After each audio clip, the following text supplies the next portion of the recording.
शांति। ओम शांति। रात्रि क्लास चल रहा था 8 अगस्त 1968। The night class dated 8th August 1968 was being narrated. पहले पेज के मध्याह्न में बात चल रही थी। In the beginning of the middle of the first page, the topic being discussed was जो बातें बाप बैठ समझाते हैं उन बातों को रूहानी बाप और रूहानी बच्चे ही जानते हैं। The topics that the father explains are known only to the spiritual father and the spiritual children. क्योंकि रूहानी बाप बैठ आत्माओं को रचना का राज बताते हैं। It is because the spiritual father sits and narrates the secret of the creation to the souls. कहते हैं कि यहाँ इस दुनिया में है अपार दुख। He says, here there is infinite sorrow in this world. और वहाँ नई दुनिया में है अपार सुख। And there in the new world, there is infinite happiness. तो बाप ऑर्डिनेंस निकालते हैं, काम महाशत्रु है। So, the father issues an ordinance that lust is the greatest enemy. इस महाशत्रु पर जीत पहनो। Conquer this greatest enemy. काम को जीतो और जगत जीत बनो। Become the conqueror of the world by conquering lust. जितना जितना काम जीत बनते जावेंगे The extent to which you become the conqueror of lust, उतना उतना जगत जीत बनते जावेंगे। you will become the conqueror of the world to that extent. Bharat में ही आदि सनातन देवी देवता धर्म था। The ancient deity religion was in Bharat alone. अभी तो रावण राज्य है। Now it is Ravan's kingdom. जहाँ सनातन धर्म था वो है Vishnupuri. It is Vishnupuri, meaning the abode of Vishnu, where the ancient deity religion existed. और अभी तो है रावणपुरी। And now it is Ravanpuri, meaning the abode of Ravan, जिसमें दुख अपरम अपार हैं। where the sorrow is infinite. बाप स्वर्ग की स्थापना करने के लिए संगम युग पर ही आते हैं। The father comes only in the confluence age to establish heaven. और कहते हैं काम को जीतो तो जगत जीत बनेंगे। And he says, if you conquer lust, you will become the conqueror of the world. परंतु भिख को छोड़ते ही नहीं है। But they do not leave poison at all. Draupadi ने पुकारा है। Draupadi has called out. ऐसे तो इस समय सभी द्रौपदियां और दुशासन हैं। In a way, at present, all are Draupadis and Dushasans. बाप बैठ समझाते हैं The father sits and explains. कि द्रौपदियां किनको कहा जाता है। Who are called Draupadis? उनकी कथा प्रसिद्ध है। Her story is famous. भरी सभा में दुर्योधन दुशासन उनको नग्न करते थे। Duryodhan and Dushasan made her naked before the court. Duryodhan and Dushasan, villainous characters in the epic Mahabharata. काम की आग इतना विकराल रूप धारण करती है। The fire of lust takes on such an alarming form कि कोई के मान मर्तबे की परवाह नहीं रहती। that they don't care for anyone's respect and honor, जैसे कि अंधे हो जाते हैं। as if they become blind.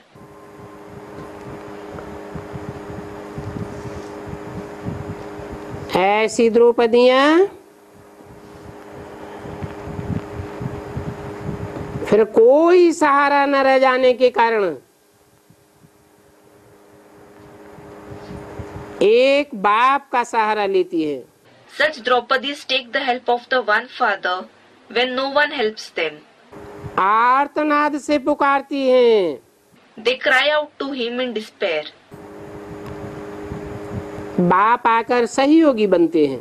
The father comes and becomes cooperative.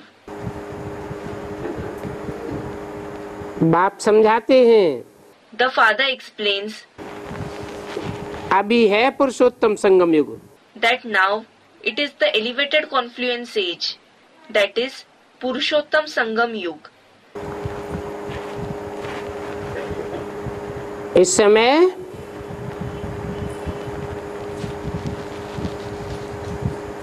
सब फीमेल द्रौपदियां हैं At this time, all the females are Draupadis, और सब मेल दुर्योधन दुशासन हैं। and all the males are Duryodhan and Dushasan. पुरुषार्थ करते हो काम पर जीत पाने का तो तुम देवी देवता बनते हो। You become deities when you make Purusharth, meaning spiritual effort to gain victory over lust. तुमको देवी देवता बनने के लिए बाप की श्रीमति मिल रही है। You are receiving the father's Srimad to become deities. आत्माएं तो सभी भाई भाई हैं, फिर होते हैं भाई बहन।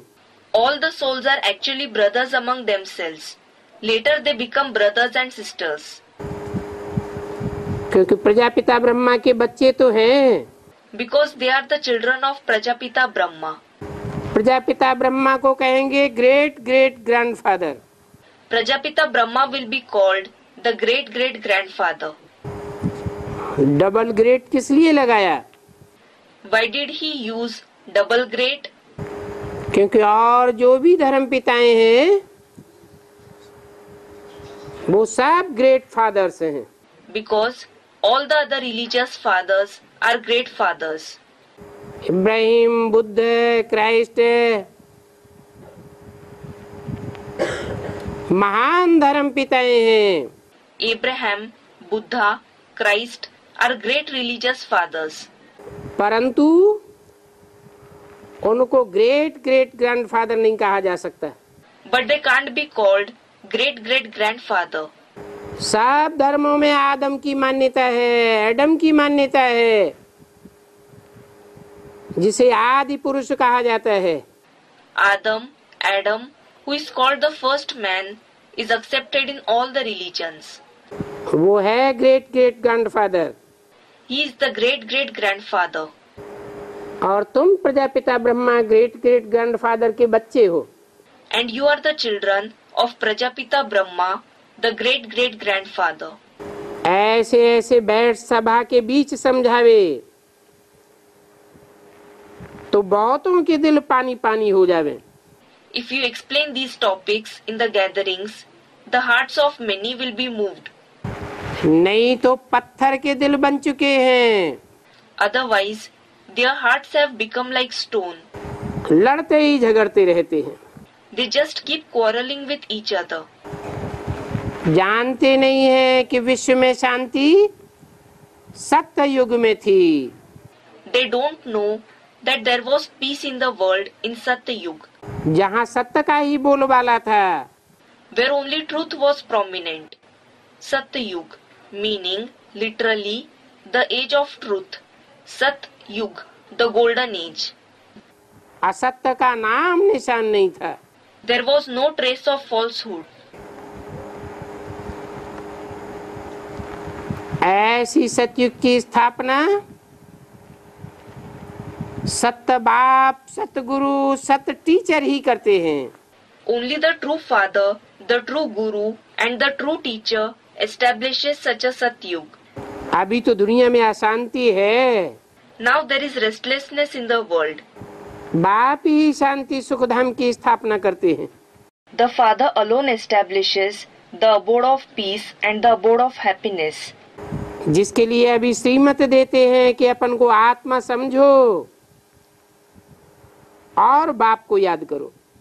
For which he gives Srimad now, consider yourself as a soul and remember the father. देह समझने से विश्व पिता की याद नहीं आ सकती है।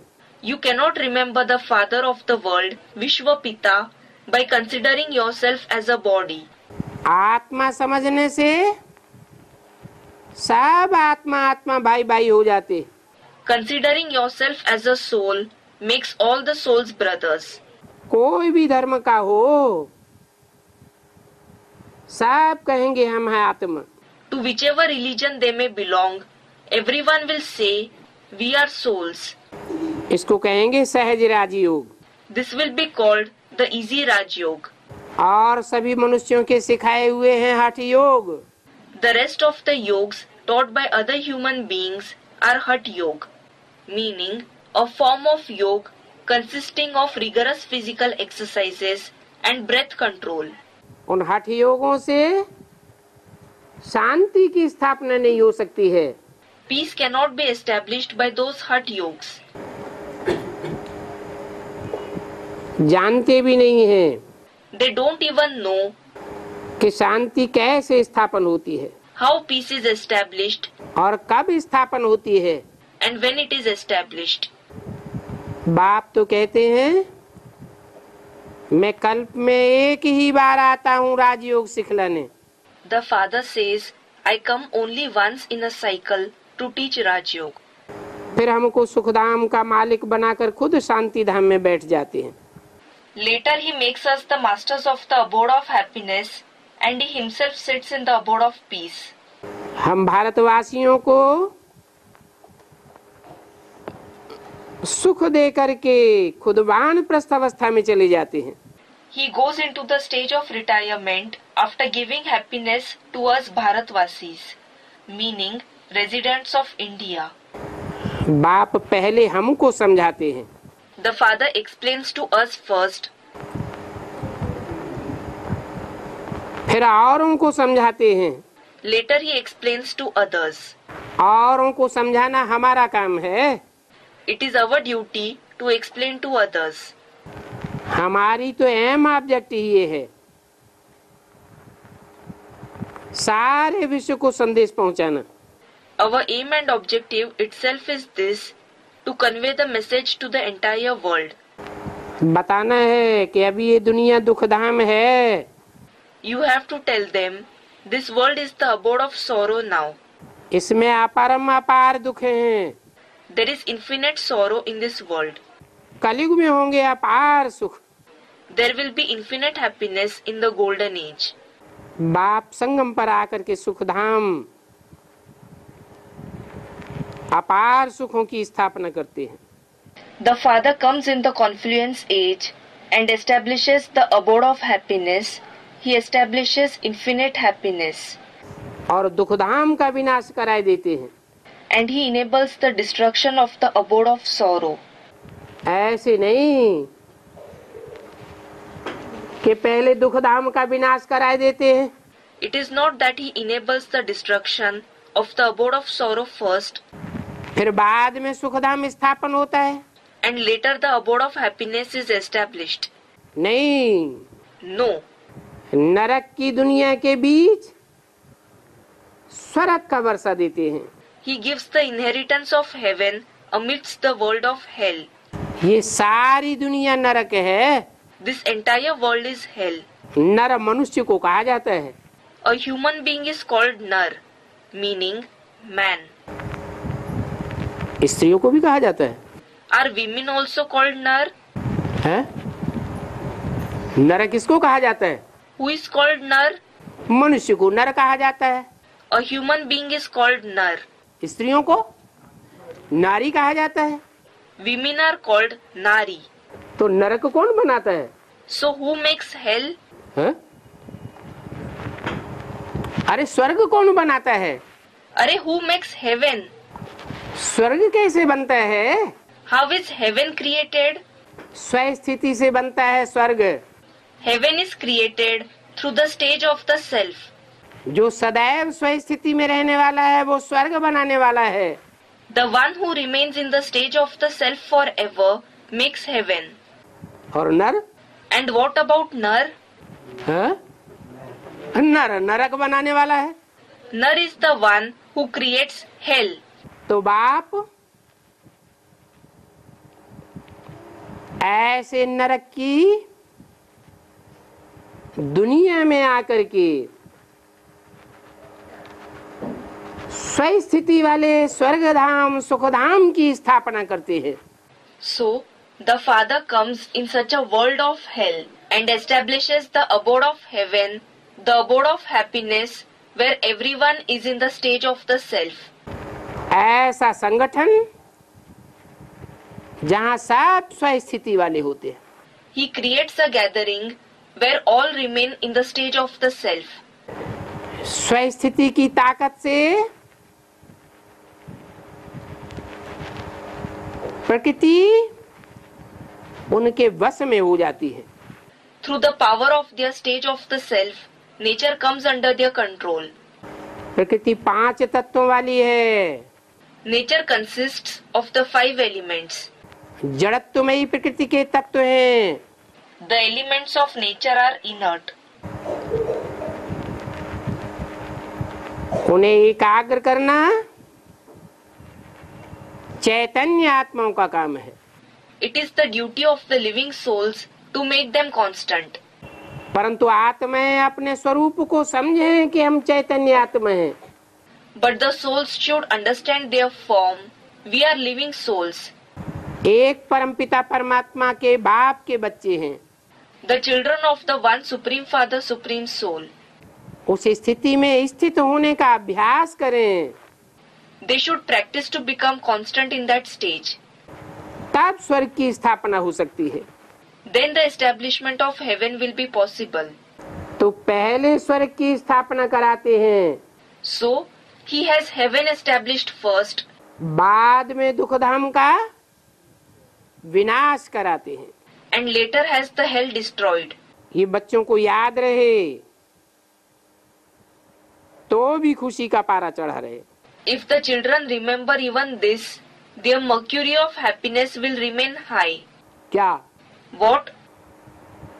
क्या याद रहे? What should you remember? कि बाप आकर नरक की दुनिया के बीच सुख की दुनिया की स्थापना करते हैं. That the Father comes and establishes the world of happiness amidst the world of hell. बाद में नरक का विनाश कराते हैं. Later he enables the destruction of hell. बच्चों को अंदर बाहर सच्चा बनना है. The children have to become truthful from within as well as outside. सच्चा बाप मिला है तो सच्ची तरह चलना है. You should be truthful since you have found the true Father. यहाँ झूठ की तो बिल्कुल जरूरत ही नहीं है. Here there is no need for falsehood at all. क्यों? Why? क्योंकि बाप सच्चखंड की स्थापना कराने के लिए आए हैं. It is because the Father has come to enable the establishment of Sachkhand, meaning the land of truth. झूठ खंड का विनाश कराने के लिए आए हैं. And to have Jhutkhand, meaning the land of falsehood destroyed. सत्य को अपनाते रहेंगे If you continue to adopt the truth, तो सर्विस भी बहुत इजी होती रहेगी. the service will continue to become easy. ख्यालात आते रहेंगे कि हम भी सर्विस करें. You will have thoughts, I too should serve. दूसरों की सेवा करें. Let us serve others. जितनी सेवा में लगे रहेंगे The more you stay engaged in service, उतना खुशी का मेवा मिलता रहेगा. the more you will receive the fruit of happiness. खुशी का मेवा मिलेगा तो मन मौज में रहेगा. If you get the fruit of happiness, your mind will stay joyful. तो बाप कहते हैं So, the Father says, कि संगम युग है ही मौजों का युग. the confluence age is anyway the age of enjoyment. मौजों के युग में In the age of enjoyment, चेहरा सदैव खिला हुआ होना चाहिए. the face should always be blossomed, meaning happy. चेहरा लटकता है. If your face wilts, माना सर्विस करते हैं या डिसर्विस करते हैं. it means do you do service or disservice? Disservice में लगे हुए हैं. It means that you are engaged in disservice. Devan आता है तब चेहरा लटकता है. The face wilts when you are body conscious. Baba point तो बहुत सहज समझाते हैं, Baba certainly explains very easy points. परंतु समझें भी ना. But they should also understand it, shouldn't they? जब बाप आते हैं तो मनुष्य गधे मिसल बन जाते हैं। कैसे? Human beings become like donkeys when the father comes. How? जैसे गधे को धोबी बार बार नहलाता है, Like a washerman bathes a donkey repeatedly. गधा क्या करता है? And what does the donkey do? बार बार मिट्टी में लौट जाता है। It rolls in mud repeatedly. ये देह अभिमानी की मिट्टी है, This is the mud of body consciousness. कुछ भी समझते नहीं है। They do not understand anything. भक्ति मार्ग में डींगे बहुत मारते रहते हैं। They boast a lot in the path of bhakti, meaning devotion. तो ये डिंग मार्ग है। So, it is the path of boasting. Ravan को भी गधे का सिर दिया है। Ravan is also given the head of a donkey. है? 10 सिर तो मनुष्यों के दिए हैं 10 heads are of human beings, और उससे ऊपर and above them, गधे का सिर दिया हुआ है। the head of a donkey is shown. अभी अभी श्रृंगार करो, Decorate them just now, फिर अभी अभी देखो लोटपोट होकर के कैसे जैसे के तैसे बन जाते हैं। and immediately you will see that they roll here and there in mud and become just like what they were before. Ravan राज्य है ना? It is the kingdom of Ravan, isn't it? Ravan राज्य है Is it the kingdom of Ravan, या गधे का राज्य है? or is it a donkey's kingdom? Ravan राज्य है और रावण के ऊपर गधे का सिर दिखाते हैं। It is Ravan's kingdom and the head of a donkey is shown on Ravan. तो गधे का राज्य कहना चाहिए ना? So, they should call it the donkey's kingdom, shouldn't they? फिर रावण राज्य क्यों कहते हैं? Then, why do they call it Ravan's kingdom? है? क्यों कहते हैं? Why do they say so? क्या गधा किसी को रुलाता है? Does a donkey make anyone cry? है? गधा तो इतना सीधा साधा होता है, A donkey is so innocent that, भले मिट्टी में बार बार लौट जाता है तो अपना ही नुकसान करता है। though it rolls in mud again and again, does it bring loss to itself? या दूसरों को रुलाता है? Or does it make others cry? उसका इंटेंशन कोई दूसरों को रुलाना नहीं होता है। और रावण तो Its intention isn't to make others cry. And what about Ravan? Ravan तो औरों को रुलाता है। Ravan makes others cry. गधे में बुद्धि होती है Does a donkey have a sharp intellect? या रावण में बुद्धि होती है? Or does Ravan have a sharp intellect?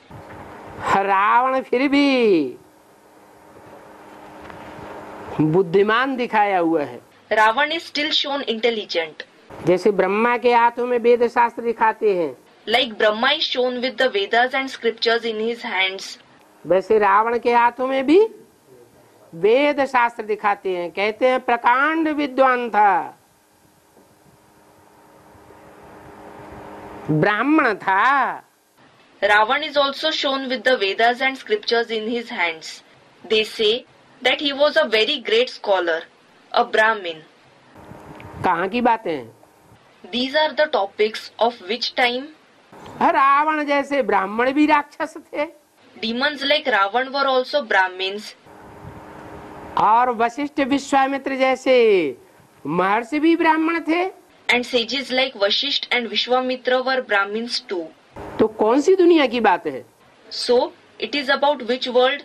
ये ब्राह्मणों की संगम युगी दुनिया की बात है, This is about the confluenced world of the Brahmins, जहाँ अच्छे से अच्छे कर्म करने वाले भी होते हैं where those who perform very good deeds are also present, और बुरे से बुरे कर्म करने वाले भी देखने हो तो इस ब्राह्मणों की दुनिया में देखो।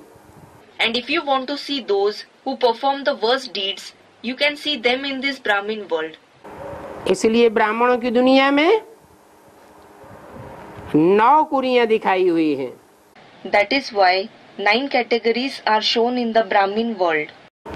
दुनिया के हिसाब से देखा जाए If you look at the world, तो भी सारी दुनिया 9 धर्मों में बटी हुई है। The world is also divided into 9 religions, जो कुछ न कुछ आस्तिक धर्म हैं, which are theist religions to some extent. भगवान को मानने वाले धर्म हैं। They are the religions that believe in God, जिन धर्मों के लिए बोला है the religions for which it is said, कि religion is might, religion is might. Religion में शक्ति होती है, There is power in religion. उस धर्म में शक्ति नहीं होती है जो धर्म के नाम पर अधर्म बन जाता है। The religion that becomes irreligious in the name of religion does not have power. धारणा का नाम निशान नहीं होता है। It doesn't have any name and trace of dharana in it. Dharana meaning practice of any religious concept. तो बाप कहते हैं ये रावण राज्य है। Therefore, the father says, this is the kingdom of Ravan. ये शास्त्र पढ़ने वाले बड़ी बड़ी डींगे मारते रहते हैं। Those who read the scriptures boast a lot. पत्थर बुद्धि समझते नहीं हैं। Those with a stone-like intellect don't understand at all. कहते भी हम जन्म जन्मांतर के पापी हैं। They also say, we are the sinful souls of many births. जन्म जन्मांतर के हमारे पाप कट जाएं, इसके लिए हमको योग की यात्रा चाहिए। We require the journey of yoga so that our sins of many births are destroyed. परंतु ये योग की यात्रा बड़ी कड़ी है। But this journey of yoga is very difficult. भल कहते हैं सहज राजयोग और सहज ज्ञान। Although it is called the easy Raj Yoga and the easy knowledge, कठिन तो नहीं कहते हैं। it is not called difficult. भक्ति मार्ग में भी मानते हैं In the path of bhakti too, they believe that भगवान मुश्किल को सहज करने वाला है। God makes the difficult easy. मनुष्य गुरु तो सहज नहीं करते हैं Human gurus do not make it easy. और ही कठिन कठिन रास्ता बताते हैं। They show even more difficult paths. हठ योग लगाओ, आसन लगाओ, प्राणायाम खींचो। They show even more difficult paths. Practice Hatha Yoga, do asanas, do pranayam. Asanas meaning physical exercises in yoga. Pranayam meaning regulated breathing exercises. सांस रोको, नाक बंद करो, उल्टे खड़े हो जाओ। Stop your breathing, close your nose, stand upside down. बाप तो कितना सहज रास्ता बताते हैं। The father shows such an easy path. अपन को आत्मा समझ बाप को याद करो। Consider yourself to be a soul and remember the father. परंतु फिर कठिन कैसे हो जाता है? But then, how does it become difficult? जो खास श्रीमत है। The main Srimad. क्या What? ब्राह्मणों के लिए खास श्रीमत क्या है? What is the main Srimad for the Brahmins? है पवित्र बनो, योगी बनो। Become pure, become a yogi. तो पहली जो श्रीमत है पवित्रता की, उसमें कहीं न कहीं खोट हो जाती है। If there is any fault in following the first Srimad of purity, तो ब्राह्मणों के ऊपर 100 गुना बोझ चढ़ जाता है। then the Brahmins accumulate 100 times burden. लौकिक रीत से कर्म करते हैं तो 1 गुना पाप चढ़ता है।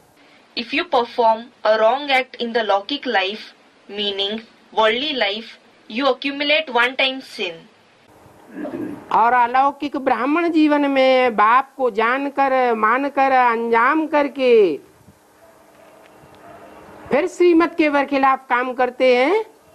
And in the Alokik, meaning beyond the Lokik Brahmin life, after knowing, accepting and promising the Father, if you act against Srimad, तो 100 गुना बोझ चढ़ने के कारण then due to the accumulation of 100 times burden, कठिन होगा या सहज होगा? will it, meaning knowledge and yoga, become easy or difficult? कठिन भासता है। It appears difficult. नहीं तो कठिन नहीं है। Otherwise, it is not difficult. इसलिए कहते हैं This is why he says, कि सिवाय सर्विसेबल बच्चों के apart from the serviceable children, यह यात्रा कोई भी सहज रीति नहीं कर सकता। no one else can go on this journey in an easy way. क्या? What? जो बच्चे ईश्वरीय सेवा में लगे रहते हैं, The children who remain engaged in divine service of God, स्वार्थ की जिनको चिंता नहीं रहती है, who don't worry about their selfish needs, भगवान बाप का उनको स्पेशल सहयोग मिलता है। they receive special cooperation from the Father. बाप किन बच्चों को याद करते हैं? Which children does the Father remember? Serviceable बच्चों को याद करते हैं। He remembers the serviceable children. ऐसे नहीं कहा ज्ञानी बच्चों को याद करते हैं। He did not say that. He remembers the knowledgeable children. याद में हठपूर्वक 2, 4, 8 घंटे बैठ जाएं, उनको याद करते हैं। He remembers those who sit in remembrance obstinately for 10, 2, 4, 8 hours. धारणावान बच्चों को याद करते हैं।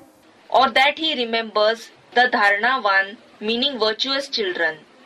नहीं, No. क्या कहा? What did he say? Serviceable बच्चों को याद करते हैं। He remembers the serviceable children. तो सहज करना है, तो सहज करने का रास्ता क्या हुआ है? So, if you want to make it easy, what is the way to make it easy? सहज करने का रास्ता है ईश्वरीय सेवा में लगे रहना चाहिए। The way to make it easy is to keep yourself engaged in divine service. अच्छा, मीठे मीठे सिकील दे रूहानी बच्चों को रूहानी बाप दादा का याद प्यार। Good night. remembrance, love and good night from the spiritual Bap Dada to the sweet, long lost and now found spiritual children. रूहानी बच्चों को रूहानी बाप की नमस्ते। Namaste, meaning greetings to the spiritual children from the spiritual father. एक दूसरा छोटा सा रात्रि क्लास है 17 अगस्त 1968। There is another short night class of the 17th August 1968. Service के क्षेत्र में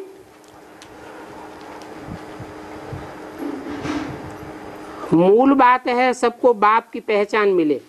The main thing in the field of service is that everyone should receive the introduction of the Father.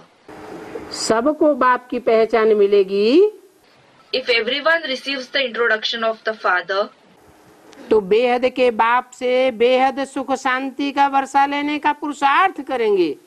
they will make Purusharth to achieve the inheritance of unlimited happiness and peace from the unlimited Father. और बाप का वर्षा मिले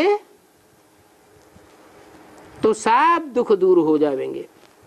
And if you attain the inheritance of the Father, all your sorrow will be removed.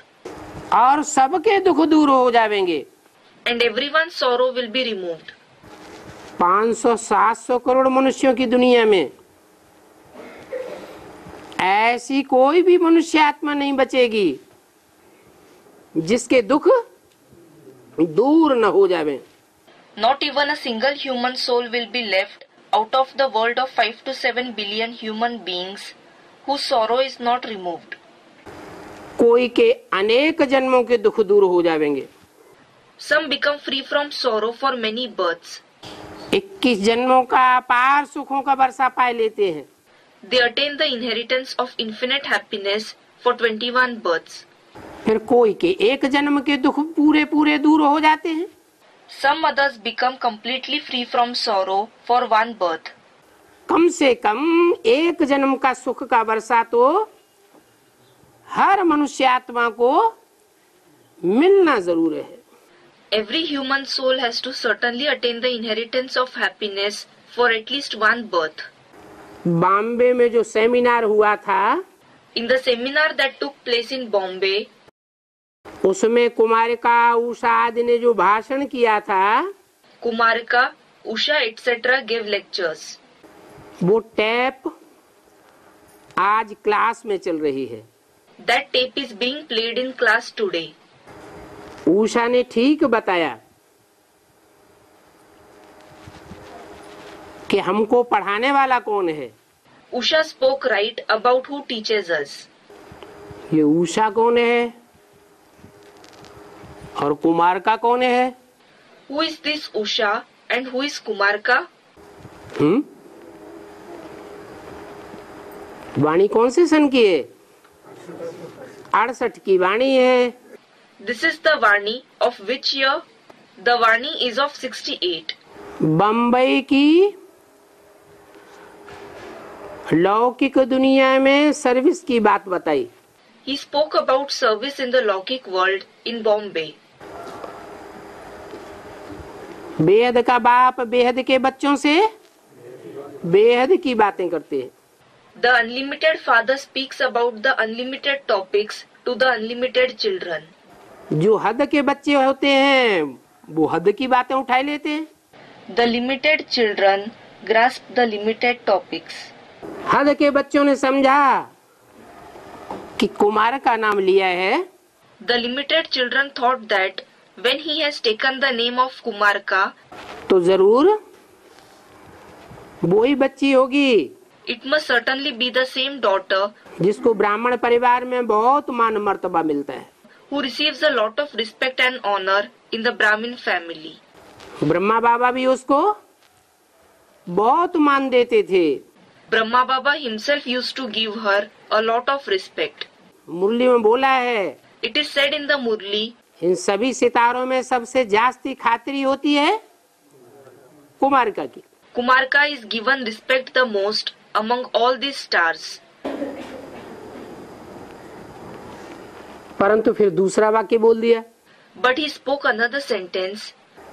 जिनका इस दुनिया में बहुत मान मर्तबा होता है Those who receive a lot of respect and honor in this world, उनको बड़े ते बड़ा भ्रष्टाचारी समझो। consider them to be the greatest Bhrashtachari, meaning someone corrupt. तो सीधे सीधे कोई बात साबित नहीं होती है। So, nothing is proved easily. ब्रह्म वाक्यों की गहराई में जाने से नई नई बातें निकलती हैं। New topics emerge when you go into the depth of Brahma's versions. Kumar का बेहद में वो है जिसका सारे ही 84 जन्मों में कुमारी जीवन है। The unlimited Kumarika is the one who leads the life of a maiden throughout her 84 births. कुमारी जीवन अति पवित्र माना जाता है। The life of a maiden is considered to be very pure. साधु सन्यासी भी उनकी पूजा करते हैं। Even the sages and saints worship them. जो भी 9 दुर्गा और 9 देवियों का रूप दिखाया जाता है वो सब कुमारियों के रूप में दिखाई गई है। All the forms of the 9 Durgas, the 9 Devis, that is goddesses, that are shown, they are all shown in the form of maidens. तो बेहद की कुमारिका के लिए भी बताया। So it was said for the unlimited Kumarika as well. कौन हुई Who is she? है? पहले पहले सेवा की शुरुआत कहाँ से होती है कुमारिका की? From where does Kumarika start doing service first? Bharat में पहले पहले सेवा होती है बम्बई से। In Bharat, the service takes place from Bombay first. Bombay किसकी नगरी कही जाती है? Whose city is Bombay called? माया की नगरी कही जाती है। It is called the city of Maya. और माया बाप की बेटी है। And Maya is the daughter of the father. तो बेटी तो कुमारिका ही कही जाएगी ना। So Kumarika herself will be called the daughter, won't she? Purity की पावर होगी या नहीं होगी? Will she have the power of purity or not? है? नहीं होगी। Won't she have it? Purity की पावर तो होनी चाहिए। She should certainly have the power of purity. नहीं तो जैसे बाप सर्वशक्तिवान कहा जाता है, Or else, just as the Father is called omnipotent, वो सर्वशक्तिवान का टाइटल किसको मिलता है? who receives that title omnipotent? माया को भी मिलता है। Maya also receives it. बाप का स्थापन किया हुआ राज्य आधा कल्प चलता है। The kingdom established by the Father continues for half a cycle. तो माया का राज्य भी आधा कल्प चलता है। So, the kingdom of Maya also continues for half a cycle. आधा कल्प राज्य बाप का, आधा कल्प का राज्य बेटी का, माया बेटी। It is the Father's kingdom for half a cycle, and it is the kingdom of the daughter Maya for half a cycle. तो राज्य चलाने के लिए संगठन शक्ति चाहिए या नहीं चाहिए? So, is the power of the gathering required to rule the kingdom or not? है? नहीं चाहिए। Isn't it required? चाहिए तो It is certainly required. एक संगठन होता है रावण का संगठन। One is Ravan's gathering. 10 सिर इकट्ठे होते हैं तो यूनिटी है या नहीं है? When 10 heads get together, is there unity or not? है? यूनिटी तो है, There is certainly unity, परंतु 100% यूनिटी नहीं कहेंगे, but it will not be called 100% unity. क्योंकि दुनिया के कोई भी काम प्योरिटी के बगैर नहीं हो सकते। Because no work in the world can be performed without purity. आज भी दुनिया जो टिकी हुई है, इतना भ्रष्टाचार दुराचार फैल रहा है, तो भी कैसे टिकी हुई है? How is the world stable today in spite of the adultery and corruption that is spreading? कुछ न कुछ प्योरिटी है जरूर। Definitely there is purity to some extent. तो बोला So, it was said, कि बॉम्बे में जो सेमिनार हुआ, the seminar that was conducted in Bombay, उसमें कुमार का आदि ने जो भाषण किया, उषा ने जो भाषण किया, in that the lecture that was given by Kumarka and others, by Usha, वो टैप क्लास में चलाई गई। its tape was played in the class. Usha ने तो ठीक बताया है कि हमको पढ़ाने वाला कौन है। Usha spoke right about who teaches us. बेहद की उषा कौन हुई? Who is Usha in the Unlimited? जब सूर्य निकलता है When the sun rises, तो सूर्य से पहले उषा आती है। Usha, meaning a red glow comes before the sun. सूर्य सीधा सीधा अंधकार से मुकाबला नहीं करता। The sun does not confront darkness directly. Shiv बाबा है ज्ञान सूर्य, Shiv Baba is the son of knowledge, और शक्तियों की जो हेड है वो है Usha. and the head of the Shaktis is Usha. Shaktis, meaning consorts of Shiv. तो शक्तियां अंधकार का मुकाबला करती हैं। So, the Shaktis confront the darkness. जिनका नारा होता है अंधेरा कायम रहेगा, Those who raise a slogan, darkness will prevail forever. ज्ञान को हम दुनिया में फैलने नहीं देंगे। We will not allow the knowledge to spread in the world. ज्ञान माने बाप की पहचान, Knowledge means the recognition of the Father. बाप की पहचान दुनिया वालों को होने नहीं देंगे। We will not allow the people of the world to recognize the Father. सूर्य का अस्तित्व संसार में कायम नहीं होने देंगे। We will not allow the sun to exist in the world. ऐसे अंधकार रूपी अजगर को उषा समाप्त कर देती है। Usha destroys such python-like darkness. जो समाप्त करने वाली है अज्ञान अंधकार को, The one who destroys the darkness like ignorance, वो ज्ञान का सोझरा फैलाने वाले को तो जानती होगी या नहीं जानती होगी? will she be knowing the one who spreads the brightness of knowledge or not? जरूर जानती है। She certainly knows him. तो बोला, So it was said, Usha ने ठीक कहा कि हमको पढ़ाने वाला बाप है।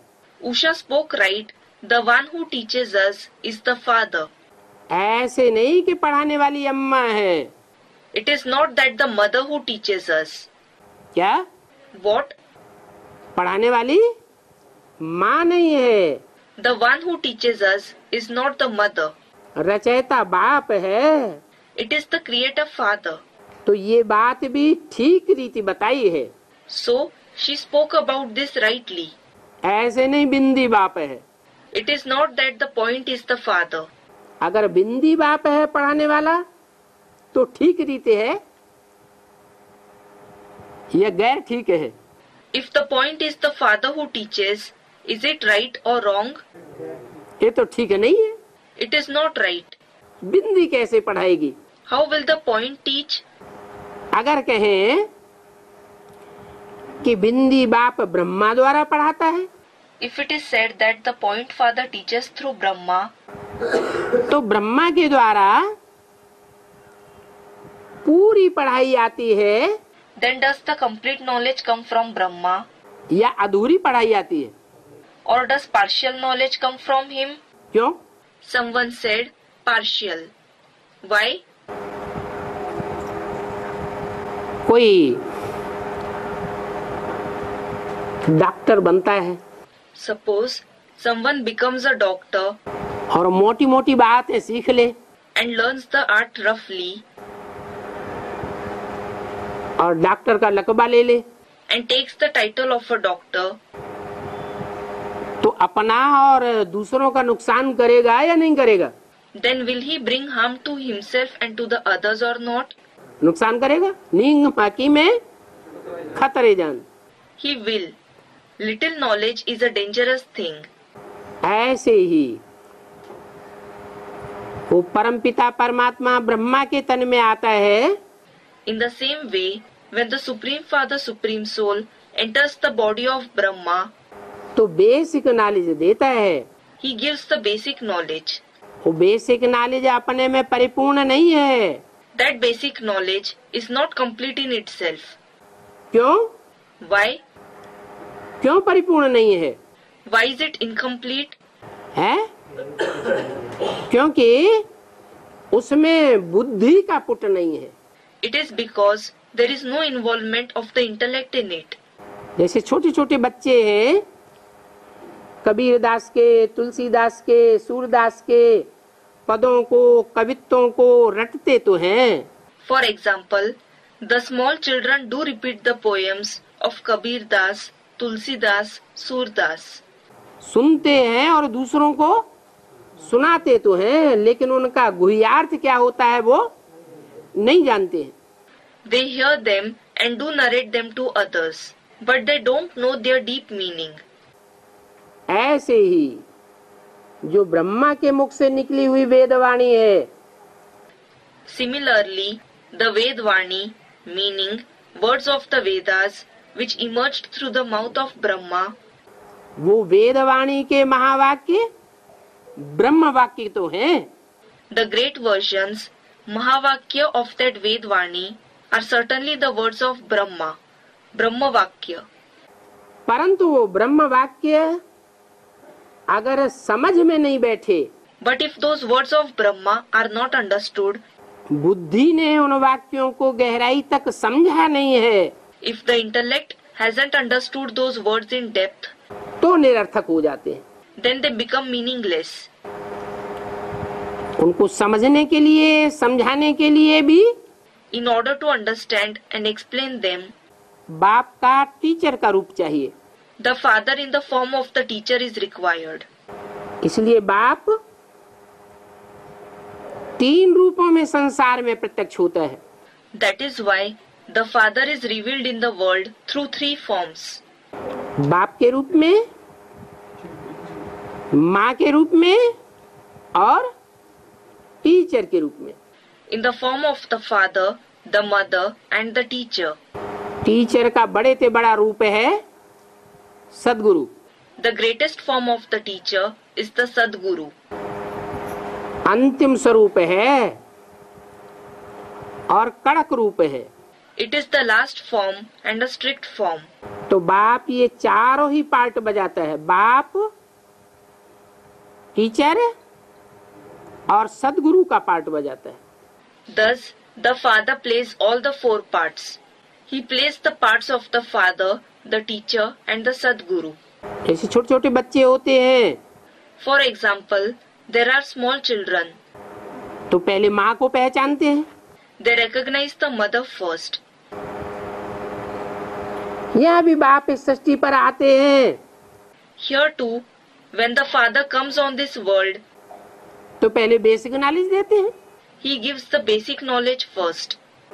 चलो कोई डायरेक्ट एडवांस में भी आते हैं Even if someone comes in the advanced knowledge directly, तो सर्टेन है कि उन्होंने बेसिक लिया होगा या नहीं लिया होगा। is it certain that they must have taken the basic knowledge or not? है? पिछले जन्म में जरूर उन्होंने बेसिक ज्ञान भी लिया है। In their previous birth, they have certainly taken the basic knowledge ब्राह्मणत्व का जीवन बिताया है, and have spent a Brahmin life. तो वर्तमान जीवन में पूर्व जन्म की ब्राह्मणत्व की नॉलेज ऐड हो जाती है। So, the knowledge of the past birth of being a Brahmin is added to their present life. और एडवांस में सहज ही आ जाते हैं। And they come in the advanced knowledge easily. जो एडवांस में आते हैं बाप का, टीचर का पार्ट समझ पाते हैं। Those who come in the advanced knowledge are able to understand the part of the Father, the Teacher. सदगुरु का स्वरूप समझ पाते हैं They are able to understand the form of the Sadguru.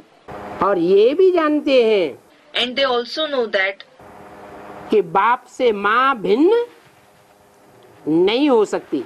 the mother cannot be separate from the father. बाप का रूप उसमें माँ समाई हुई होनी चाहिए या नहीं होनी चाहिए। Should the mother be combined with the form of the father or not? माँ तो समाई हुई होनी चाहिए। The mother should be combined with the form of the father. अगर बाप के स्वरूप में माता समाई हुई नहीं है If the mother is not combined with the form of the father, तो वो बाप गीता ज्ञान दाता नहीं कहा जा सकता। that father cannot be called giver of the knowledge of the Gita. Gita तो माता है, Gita is in fact the mother. वो गीता माता मस्तक पर धारण की जाती है। That mother Gita is seated on his head. कौन सा रूप है उनका? Which is her form? Gita माता का Of the mother Gita? है ज्ञान चंद्रमा ब्रह्मा के रूप में दिखाया गया है। She is shown in the form of the moon of knowledge, Brahma. Ardhanarishvara के रूप में दिखाया गया है।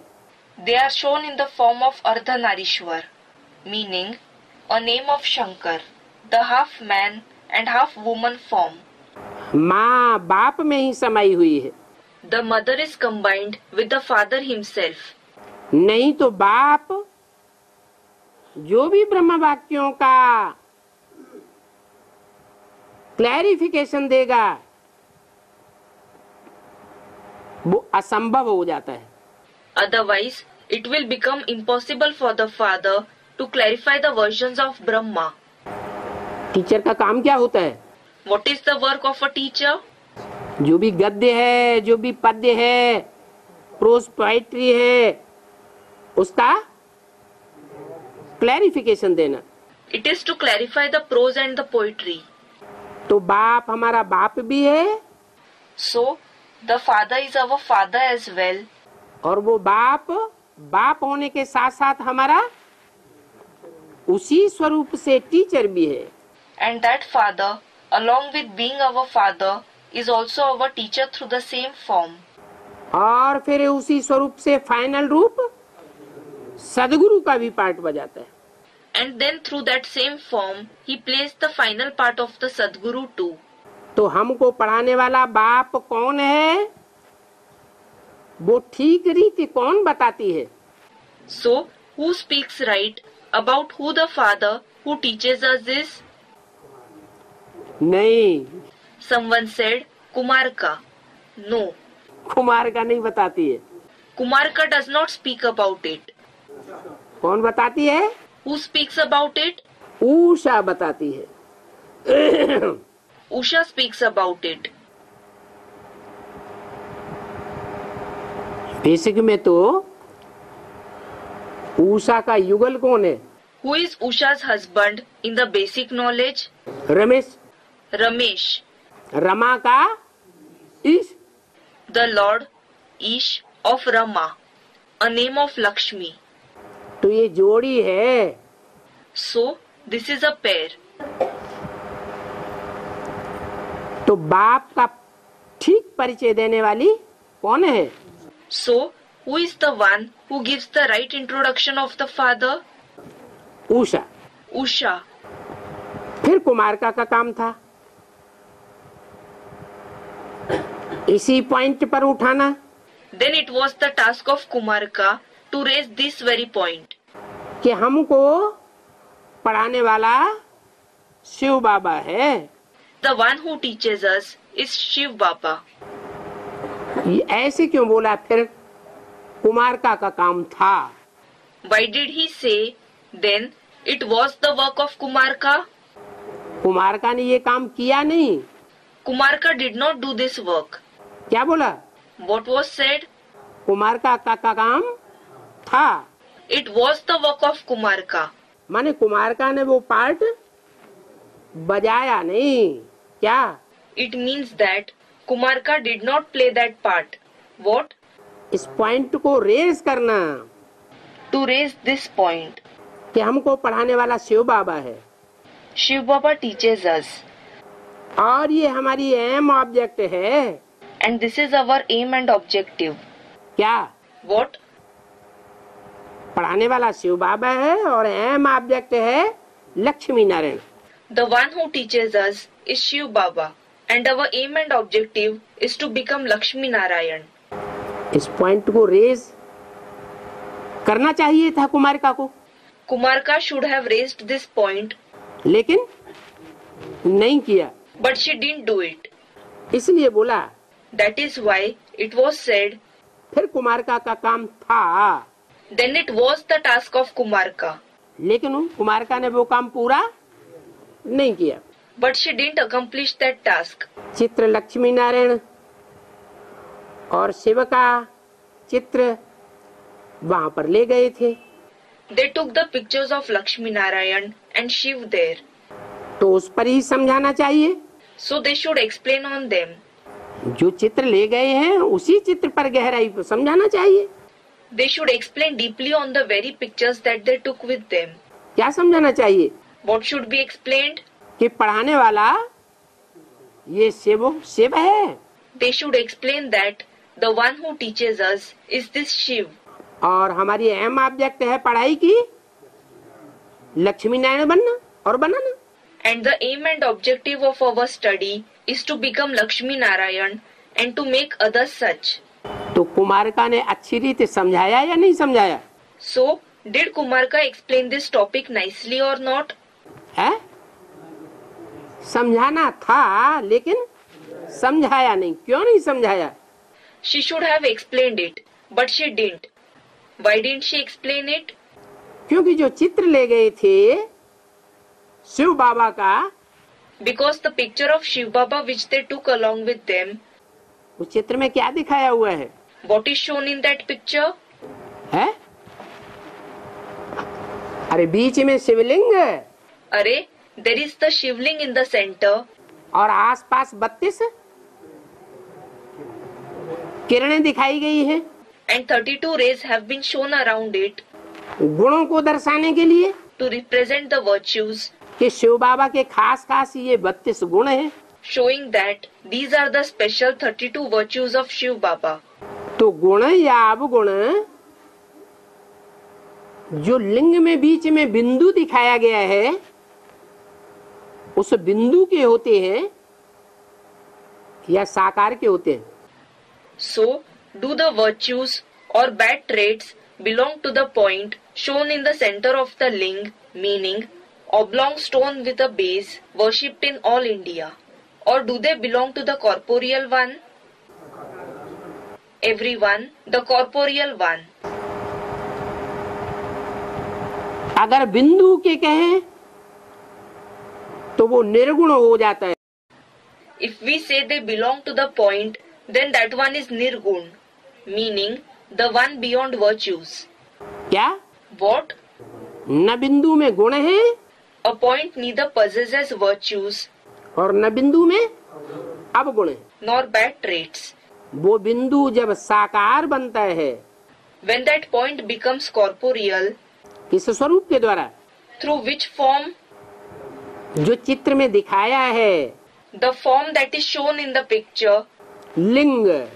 the ling. कैसा लिंग? What kind of a ling? जिसको हाथ पांव नाक आंख कान नहीं दिखाए गए हैं। The ling which is not shown to have hands, legs, nose, eyes and ears. कोई भी कर्मेंद्रियां नहीं दिखाई गई है। None of the karmendriya is shown. Karmendriya, meaning parts of the body used to perform actions. तो कर्मेंद्रियां जब दिखाई नहीं गई है तो गुण कैसे होंगे लक्षित? So, when the karmendriya are not shown at all, how will the virtues be demonstrated? है? मान लो शिव के मुख्य गुण हैं Suppose the chief virtues of Shiv are निराकारी, निर्विकारी और निरहंकारी। being incorporeal, viceless and egoless. है? निराकारी का गुण बिंदु के द्वारा लक्षित होगा।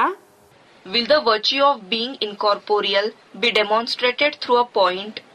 या कोई शरीर में प्रवेश करके ऐसी निराकारी स्टेज संसार के सामने प्रत्यक्ष करे? Or will it be demonstrated when he reveals such an incorporeal stage in front of the world by entering a body? जैसे कि आंखें देखते हुए नहीं देखती हैं, कान सुनते हुए नहीं सुनते हैं। That the eyes don't see while seeing, the ears don't listen while listening.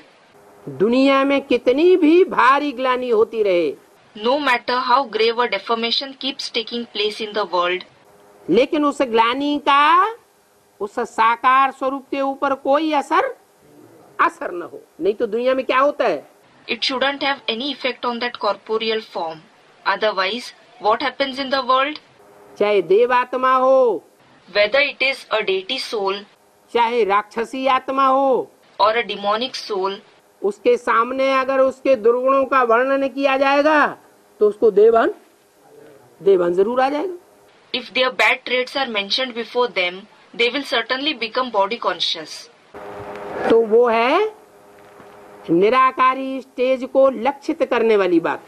Therefore, it is about demonstrating the incorporeal stage.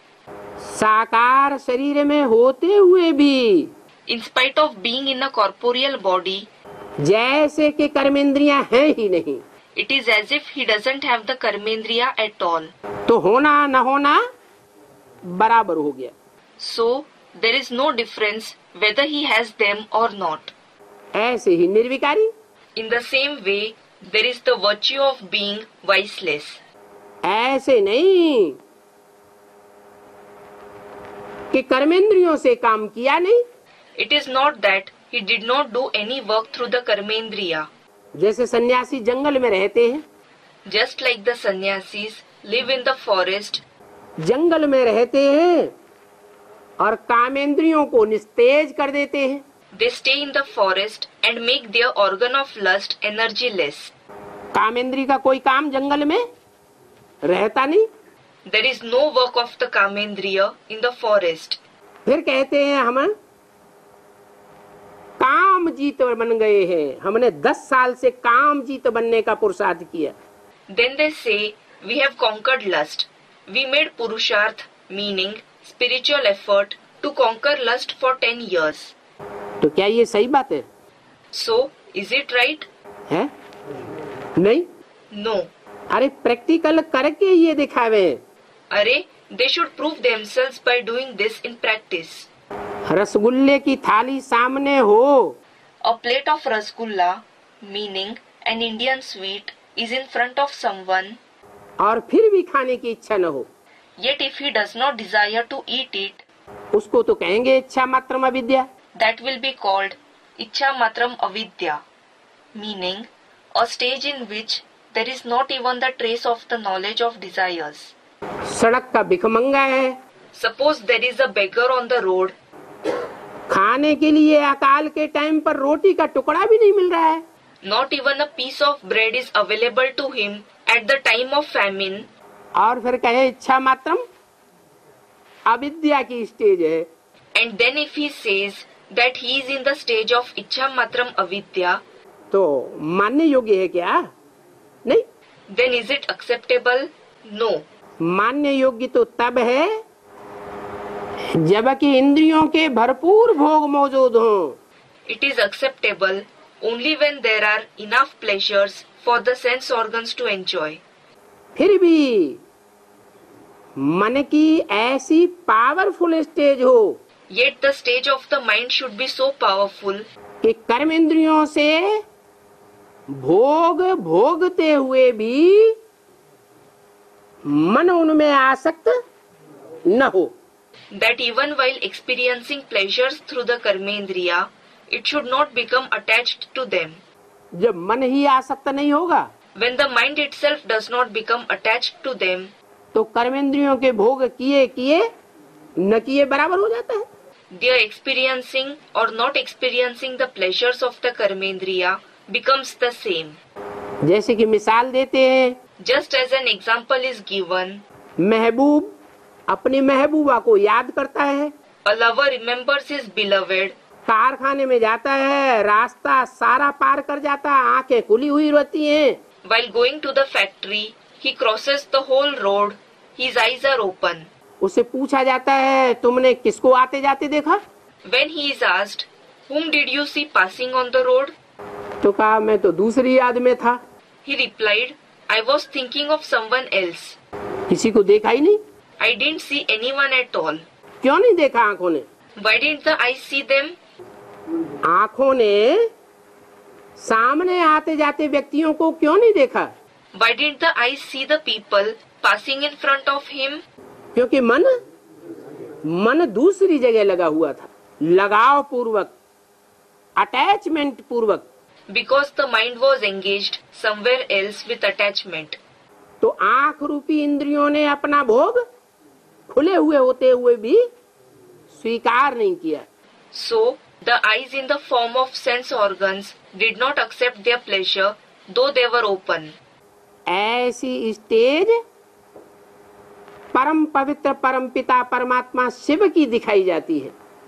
Such a stage is shown for the purest, Supreme Father, Supreme Soul, जो मंदिरों में शिवलिंग के रूप में पूजा जाता है, who is worshipped in the temples in the form of the Shivling. देवताओं को पवित्र तो कहते हैं, The deities are certainly called pure, परंतु परम पवित्र नहीं कहते। but they are not called ever pure. ये एवर पूज्य एक शिव ही है, It is only Shiv who is ever worship worthy. तो वो बिंदु रूप में नहीं है, So he is not in the form of a point. वो बिंदु भी इस सृष्टि पर साकार रूप में आकर के पार्ट बजाता है। That point too comes in a corporeal form on this world and plays its part. इसलिए उसकी सिर्फ लिंग इंद्रिय पूजी जाती है। That is why only his ling indriya is worshipped. देवताओं की सारी इंद्रियां पूजी जाती है। All the indriya of the deities are worshipped.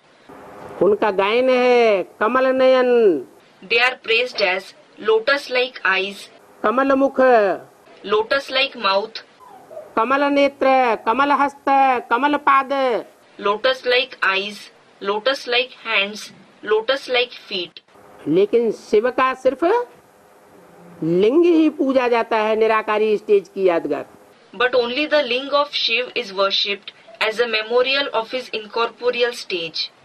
तो वो चित्र जो बम्बई में ले गए, So, the picture that was taken to Bombay, उसमें ये चित्रित किया गया था निराकारी स्टेज वाला लिंग, in it, the ling with an incorporeal stage was depicted. जो शरीर की यादगार है, The ling which is a memorial of the body. परंतु उस लिंग में हाथ, पांव, नाक, आंख, कान, इंद्रियां जैसे काट दी गई। But it is as if the Indriya-like hands, feet, nose, eyes and ears were cut from the ling. तो क्या रह गया So, what remained? है? लिंग धड़ लिंग ही रह जाता है। Only the ling, the torso remains. तो वो निराकारी स्टेज भी है, So, it is the incorporeal stage निर्विकारी स्टेज भी है, as well as the viceless stage. और देह का अहंकार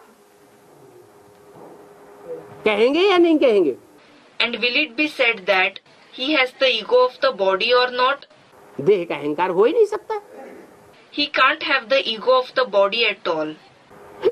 देह का अहंकार तो तब कहा जाए He will be said to have the ego of the body जब देह से कोई कर्म करे when some act is performed through the body और कर्म का फल बने। and that action bears some fruit. कर्म करेगा तो फल बनेगा या नहीं बनेगा? When some action is performed, will it bear fruit or not? है? फल जरूर बनेगा, It will certainly bear fruit, लेकिन कर्म का फल बनता ही नहीं। but he doesn't bear the fruit of action at all. जैसे गीता में कहा गया है, Just as it is mentioned in the Gita, स्वनिष्ठ स्टेज में स्थिर होने वाला that if a person who is constant in the stage of the self सारे संसार की भी हत्या कर दे तो उसके ऊपर पाप नहीं लग सकता। kills the people of the entire world, still he cannot accumulate any sin. ऐसी आत्मिक स्टेज की पराकाष्ठा की बात है। It is about the pinnacle of such a soul conscious stage. और इसी पराकाष्ठा में स्थिर होने वाला परमपिता परमात्मा Shiv And the Supreme Father, Supreme Soul Shiv, who remains stable in this very pinnacle, Shankar के द्वारा संसार में प्रत्यक्ष होता है। reveals himself before the world through Shankar. इसलिए 33 करोड़ देवताओं में से कोई देवता नहीं है जिसका नाम शिव के साथ जोड़ा जाए। That is why there is no deity among the 330 million deities whose name is combined with that of Shiv. सिर्फ शंकर का नाम शिव के साथ जोड़ा जाता है। Only the name of Shankar is combined with that of Shiv. ऐसे निराकारी, निर्विकारी, निरहंकारी 32 गुणों को लक्षित करने वाले परमपिता परमात्मा के साकार स्वरूप बाप का परिचय उषा ने ठीक दिया। Usha gave the right introduction of the corporeal form of the Father, of such a Supreme Father, Supreme Soul, who is incorporeal, viceless and egoless, who demonstrates the 32 virtues. तो कौन सी हद की उषा ठीक देती है? So, which one does the limited Usha give the right introduction, या बेहद की उषा देती है? or does the unlimited Usha give the right introduction? है? जो बेहद की उषा है, The unlimited Usha, जो संसार के सामने प्रत्यक्ष होती है, who is revealed in front of the world, लेकिन स्वयं प्रत्यक्ष होने से पहले बाप को प्रत्यक्ष करती है। but before she herself is revealed, she reveals the Father first. क्या? What? सारे संसार को बाप का बनाती है Does she make the entire world belong to the Father, या पहले अपना बनाती है? or does she make it belong to herself first? बाप का बनाती है। She makes it belong to the Father. तो ये कुमार का काम था, इस पॉइंट को रेज करती, So, this was the task of Kumarka to raise this point. परंतु कुमारका ने तो वो कार्य संपन्न नहीं किया। But she didn't accomplish that task. किसने किया? Who did that task? Usha ने किया। Usha did it. उषा कौन है? Who is Usha? जो अंधकार को, अंधकासुर को, अंधकार फैलाने वालों को, अज्ञानियों को संसार से नेस्त नाबूद कर देती है। Who exterminates the darkness, Andhakasur, the ones who spread darkness, the ignorant ones from the world, Andhakasur, meaning demon of darkness. कौन सा है उषा का रूप? Which is the form of Usha? है Jagdamba. Someone said Jagdamba. Jagdamba. Jagdamba ही महाकाली का रूप धारण करती है। Jagdamba herself takes on the form of Mahakali. Mahakali असुरों का विनाश कर देती है। Mahakali destroys the demons. Om Shanti. Om Shanti.